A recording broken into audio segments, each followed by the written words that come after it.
Welcome to the August edition of Bridge to India's monthly update on renewable power tenders and policies. We start with tenders and auction updates.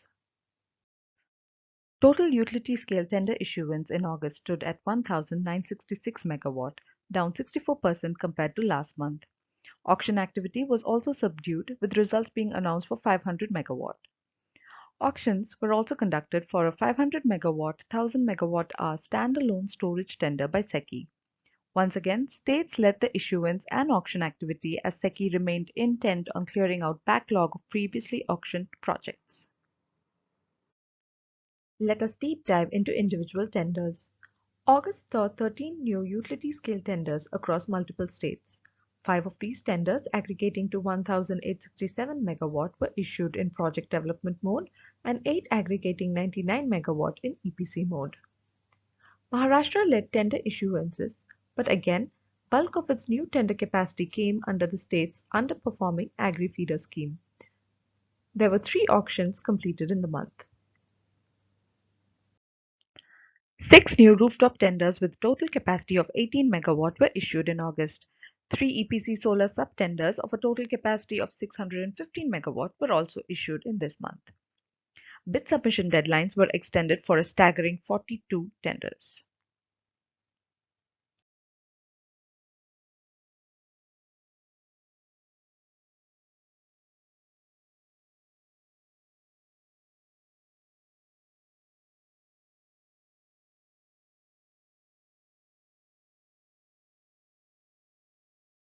Now let us look at the main new tenders for the month.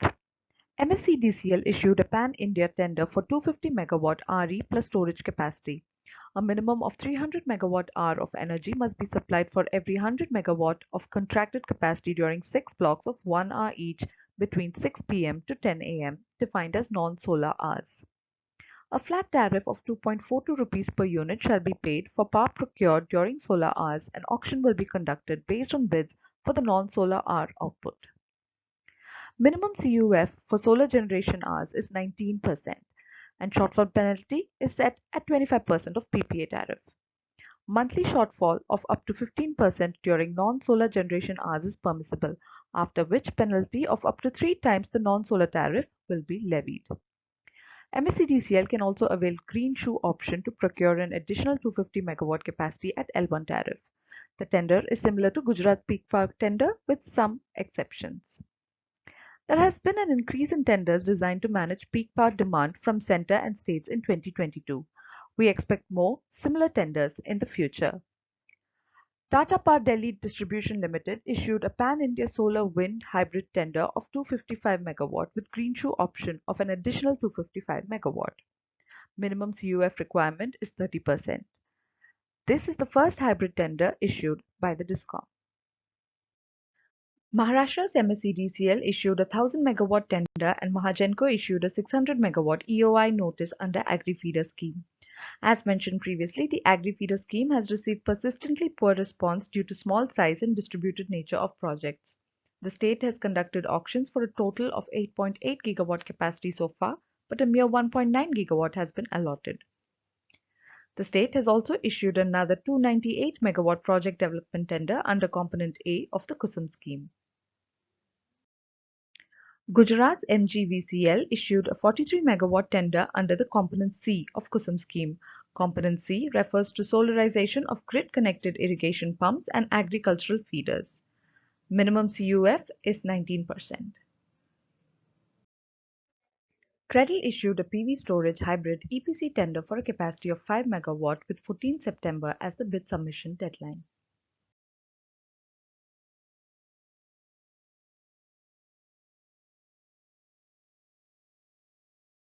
Three sub-tenders were issued this month.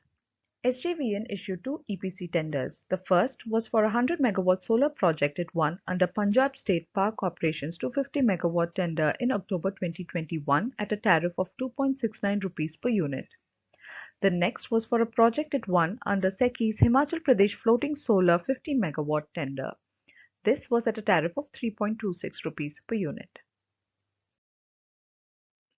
Renewable Power Limited issued a 500 megawatt EPC tender for its project won under IREDA PSU Tranche 3 5000 megawatt solar tender in 2021. Under this tender, IRCON has signed a PPA with Western Railways at a tariff of 2.45 rupees per unit. Now we move on to auction results. SECI announced the results for its much anticipated 500 megawatt 1000 megawatt hour storage tender in Rajasthan. The entire capacity was awarded to JSW Energy at Rs 1.08 million per megawatt per month. SECI will offtake only 60% of the total capacity, and JSW will need to find alternate offtakers for the remaining 40%. We expect the company to use this capacity for captive purpose in the group's steelmaking business. POSOCO has already committed to contracting 30% of total capacity. It remains to be seen if SECI can find buyers for the other 30%. We estimate levelized cost of storage at over 10 rupees per unit, far higher than the peak power tariff differential on the exchanges. We anticipate high costs as a major barrier for future standalone storage tenders and believe policy support must be weighted towards RTC tenders in the interim.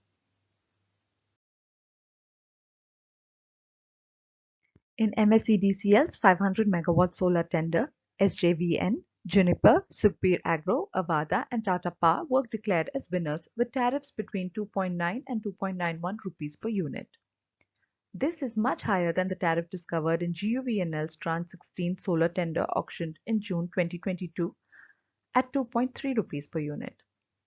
With module prices showing no signs of falling, we anticipate tariffs to stay above 2.5 per unit in the near future. Results were announced for an EPC subtender. NTPC awarded a 1,255 megawatt solar EPC contract to Sterling and Wilson to set up projects in Gujarat for 22 billion rupees. The contract is for BOS package only. NTPC won this project under IREDA Pan India Solar PSU Tranche 3 5,000 megawatt tender in 2021. This concludes the summary of key tender updates from August 2022.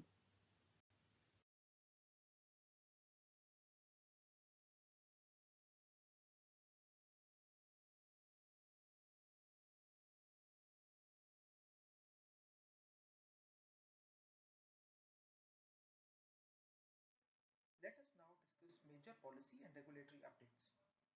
We will start with updates from the central government, followed by key updates from states.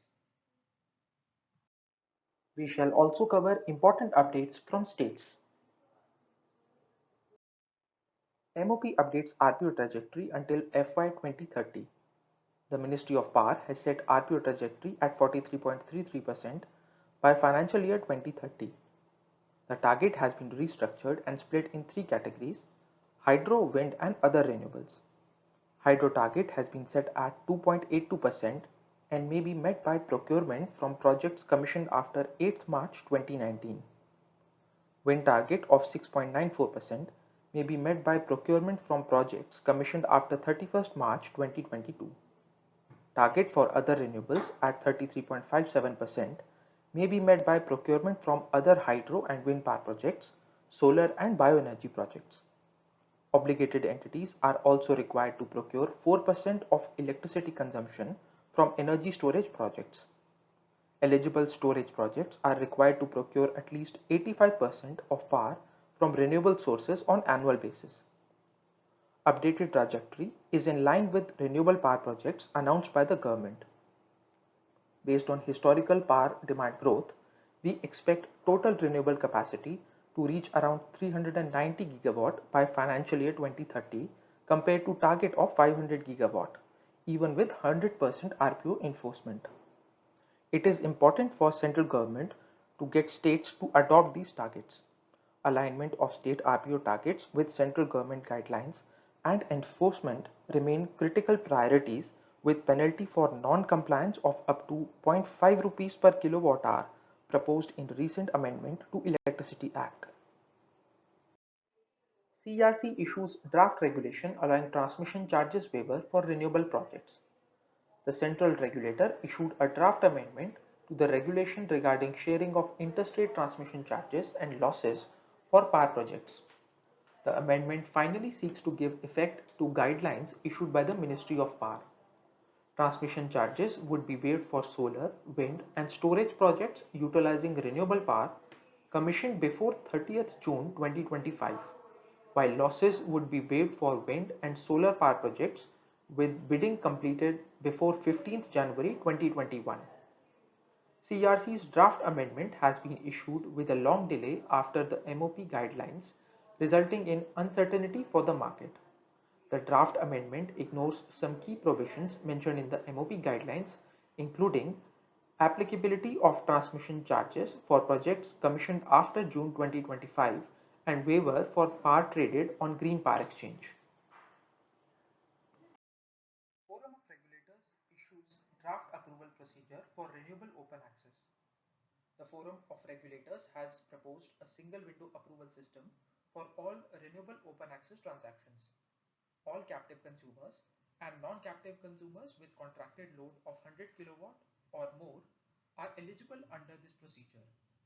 POSOCO has been designated as the central nodal agency and shall receive all applications. It will delegate applications to state nodal agencies depending on duration and type of transaction. New applications must be approved within 7 days of submission. We believe that this procedure would bring much needed clarity and uniformity in open access regulations across states. Minimum threshold for open access eligibility has been reduced to 100 kilowatt from commonly followed 1 megawatt.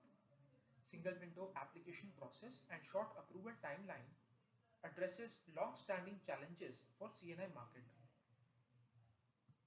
Ministry of Power tables bill to allow competition in distribution business.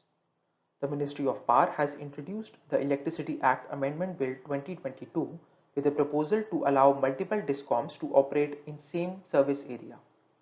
The government would issue eligibility criteria for companies to apply for distribution license separately. Existing DISCOMS would be required to share legacy PPAs and distribution network with new service providers. DISCOMS would be required to file tariff petitions before start of new financial year, and state regulators must issue a tariff order within 3 months. Other provisions in the bill relate to tightening the state regulatory process. Regulators must set RPO targets at a level equal or greater than those recommended by the Ministry of Power and levy a penalty for failure to comply with the targets at 0.25 to 0.35 rupees per kilowatt hour in the first year and 0.35 to 0.50 rupees per kilowatt hour from second year onwards. Moreover, the state regulators would enjoy power equivalent to civil courts and have authority to attach and sell property. In matters involving renegotiation of PPA, the state regulator would adjudicate and issue an order within 90 days of petition. This is the third bill tabled by the government to amend the Electricity Act in last 3 years. The government has abandoned other potential routes of making DISCOMs financially viable, like privatization and separation of content and carriage due to resistance from states and parliamentary standing committee. We believe that a sector reform is long overdue, but the proposed changes are operationally challenging, setting aside the issue of lack of consensus across states. Maharashtra determines FY 2023 tariff for gross metering systems. Maharashtra regulator approved 4.05 to 4.70 rupees per kilowatt hour as tariff for procurement of solar power under gross metering regime. For consumers availing net metering, unused bank power at the end of each month shall be procured at 3 rupees per kilowatt hour. Tariffs have been increased by around 3% year on year. However, this increase falls short of 27% hike in rooftop solar EPC cost over last year. As a result, gross metering remains an unattractive option for CNI consumers. Ministry of Power tables bill to introduce carbon market. The Ministry of Power has tabled the Electricity Conservation Amendment Bill in the Lok Sabha calling for introduction of a carbon market in the country. The development comes after all countries agreed at COP26 to implement measures to achieve global net zero emissions by 2050. Detailed scheme guidelines and rules would be issued separately. Designing a carbon trading scheme, setting targets, defining standards, Trading protocols and developing inspection and monitoring capability will require careful consideration. For India to achieve its net zero target by 2070, the government would need to play a crucial role in technology development, workforce upskilling, and building financial expertise. Ministry of Finance bans deferment of basic custom duty on solar modules. The Ministry of Finance has ordered that solar power developers shall not be given permission to defer payment of BCD and IGST under Manufacture and Other Operations in Warehouse Regulation 2019, a scheme commonly known as MOVER. The ministry also ordered that permissions already granted shall be reviewed. The scheme allows deferment of import duties on capital goods used directly or indirectly for exports. Duty is payable when importer uses the imported goods for domestic sales. The decision is on expected lines as permission sought by solar developers did not follow core principles of this scheme. Ministry of Power proposes central pool for sale of renewable power to DISCOMS. The Ministry of Power has issued draft rules for setting up a central pool of interstate solar and wind power projects for sale of power. DISCOMs would be billed at an average monthly tariff and a trading margin for agency operating the central pool. Objective of these rules is unclear as ISTS projects selling power through CPSUs like SECI, NTPC and PTC rarely experience payment delays. Proposed rules would add another bureaucratic layer in the payment process and require fresh approvals from state regulators. MNRE issues strategy paper with 37 gigawatt offshore wind target. MNRE has sought market feedback on its offshore wind power strategy paper with 37 gigawatt capacity addition target by March 2030. The ministry has proposed two models for developing projects: tariff or VGF based competitive auction for sale of power to DISCOMs with a target of 25 gigawatt and leasing sites through competitive bidding for CNI market with a target of 12 gigawatt. 4 to 5 gigawatt capacity auctions are planned every year until financial year 2030.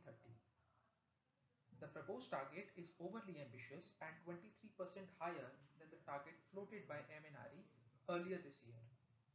Lack of manufacturing capacity, long gestation period and high tariffs are key challenges for the offshore wind sector in India. MNRE approves another 4.7 gigawatt module manufacturing capacity under ALMM.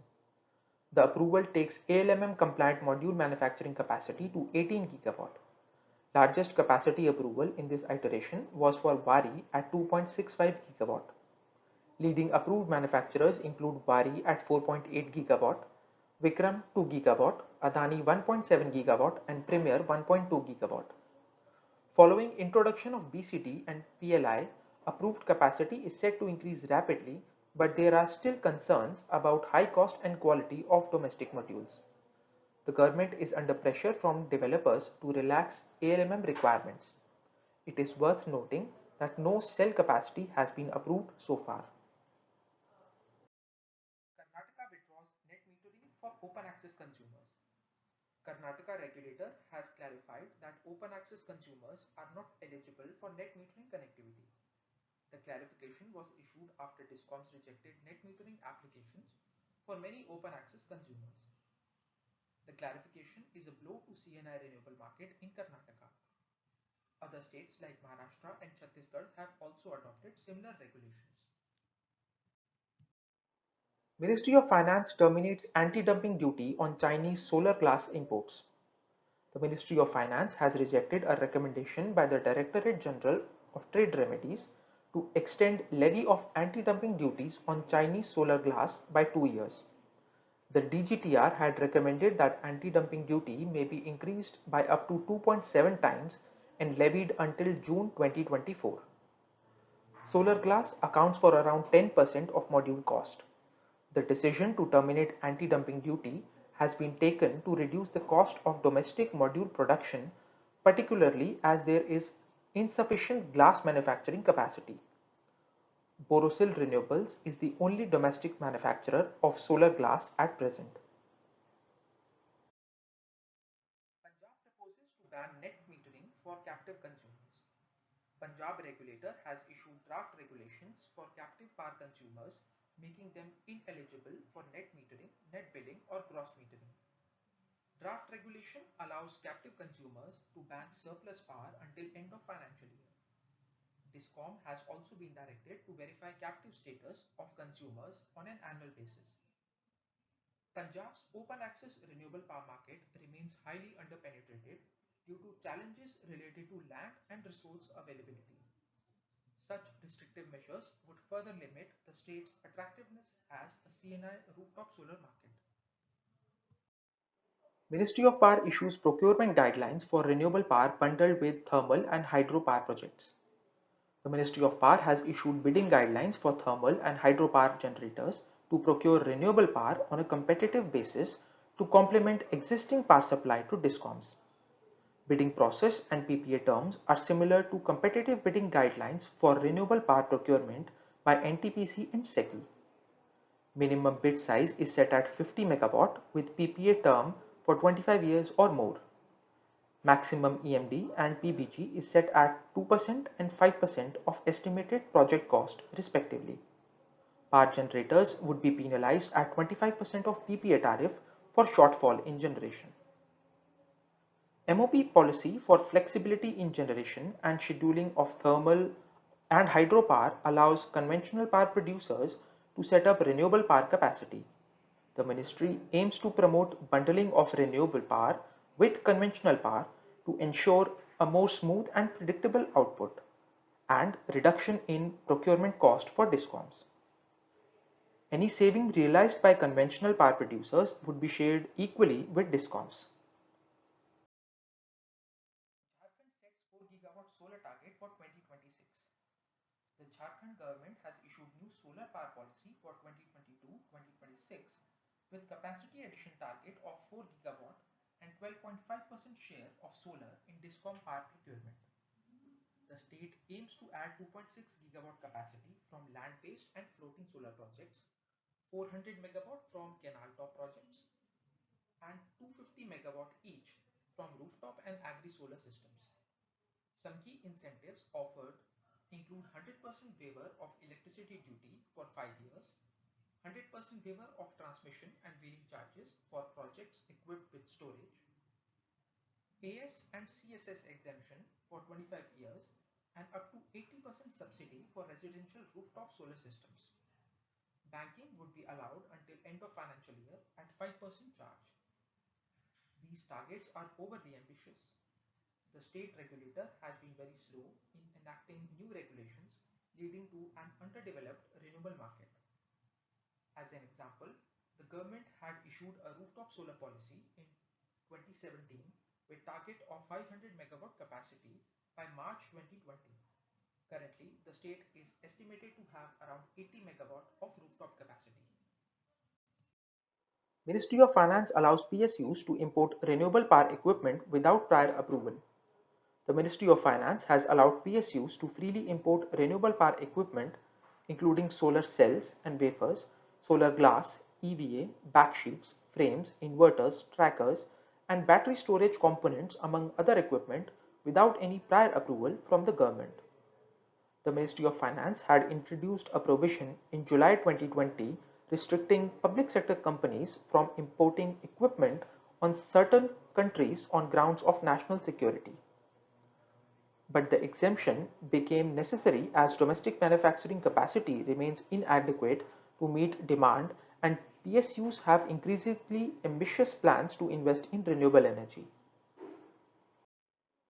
West Bengal and Karnataka introduced green open access regulations.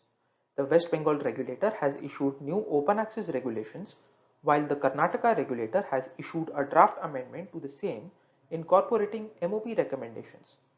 Key provisions in both regulations include reduced eligibility threshold with over 100 kilowatt contracted load for consumers, open access approval within 15 days, no project limit for captive consumers, complete waiver of additional surcharge, limit on CSS increase to up to 50% over 12 years, monthly banking for up to 30% of power consumed from DISCOMs, and restrictions on revision of procurement schedule. West Bengal regulator has also approved an additional 75% waiver of wheeling and transmission charges. MOP rules for renewable open access were approved in June this year. Historically, states have been hesitant to adopt central government recommendations to protect interests of DISCOMs.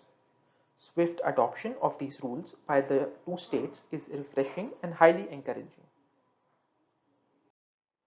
Chhattisgarh proposes RPO trajectory in line with MOP recommendation. The Chhattisgarh electricity regulator has issued draft RPO targets until financial year 2030 in line with guidelines issued by the Ministry of Power in July 2022. Total RPO target has been set at 43.33% by 2030, split between hydro, wind and other renewable power technologies.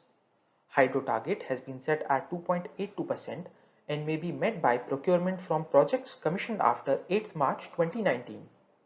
Wind target of 6.94% may be met by procurement from projects commissioned after 31st March 2022. Target from other renewables is set at 33.57%, which may be met by procurement from other hydro and wind power projects, solar and bioenergy projects. Obligated entities are also required to procure 4% of power consumption from energy storage projects. Eligible storage projects must be charged by at least 85% of power from renewable sources on annual basis. Chhattisgarh regulator has kept up pace with the MOP guidelines for setting ambitious RPO targets. However, the state DISCOM failed to meet these targets between financial year 2018 and 2020 despite procuring RECs. The regulator has so far not levied any penalties on the DISCOM. Karnataka proposes withdrawal of state-level pooling of renewable power generation schedules. Karnataka regulator has issued draft amendment to forecasting and deviation settlement regulations for solar and wind power projects. It has proposed to change aggregation level of generation schedules from state level to pooling station level and tighten deviation bands from 15% to 10%. However, deviation penalty is proposed to be reduced to 0.25 to 1 rupee per kilowatt hour compared to 0.5 to 1.5 rupees per kilowatt hour at present. The draft amendment is in line with changes being adopted by CERC and many other states. As developers gain experience in forecasting solar and wind power generation, regulators are expected to tighten deviation bands to ensure grid stability. In March this year, CERC reduced deviation band from 15% to 5% for penalties applicable in case of overinjection by ISTS projects. Net impact of Karnataka's proposal may be minimal given the reduction in penalties. Uttar Pradesh issues draft solar policy with 16 gigawatt target for 2027. The Uttar Pradesh government has issued a draft solar power policy with a target of 16 gigawatt, including 10 gigawatt from utility scale projects, 4 gigawatt from rooftop systems, and 2 gigawatt from other distributed solar systems. Other provisions are identical to those in 2017 policy. These include 50% waiver on wheeling and transmission charges, complete waiver of electricity duty for 10 years, up to 30,000 rupees subsidy on residential rooftop solar power systems, and single window approval process through state nodal agency. It is worth noting that Uttar Pradesh had a target to install 10.7 gigawatt of solar capacity by financial year 2022, but only 2.3 gigawatt had been installed as of December 2021.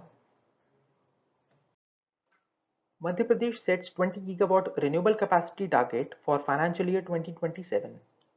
The Madhya Pradesh government has set a 20 gigawatt renewable power capacity target by March 2027, split equally between projects selling power within and outside the state. The government has also set a target to achieve 50% renewable power penetration by financial year 2030. Some of the key incentives offered in the policy are partial reimbursement of stamp duty on purchase of land, complete waiver of electricity duty for 10 years, and 50% waiver on wheeling charges for 5 years. Energy development cess of 0.1 rupees per kilowatt hour would be levied on developers selling to off-takers other than DISCOMs. The 20 gigawatt Capacity target seems achievable as the state already has a portfolio of 9.3 gigawatt of solar and wind power capacity. However, RE penetration target of 50% by financial year 2030 is quite ambitious. As of financial year 2022, the state had achieved solar and wind power penetration of 10%.